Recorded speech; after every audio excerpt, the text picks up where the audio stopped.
मित्रांनो, मुलांची जिंदगी तर झंड आहे आणि मुलींची जिंदगी तर यापेक्षा झंड आहे. मुलांचं काय आहे, थोडा मूड खराब झाला की लगेच गाडी काढतात, मित्रासोबत फिरतात, लगेच माइंड फ्रेश.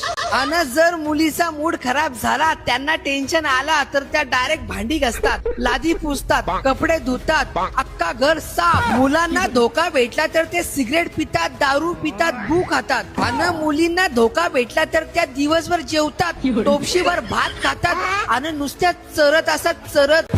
मुलगा घरी लेट आला तर वाघ, आणि मुलगी घरी लेट आली तर ही झिपरी तोंड काल करून आली असेल. मुलगी जर आपल्या मनाचं काय करायला गेली तर हिला संस्कार नाही, ही आगाव आहे, ही तर हातातून निघून गेली आहे.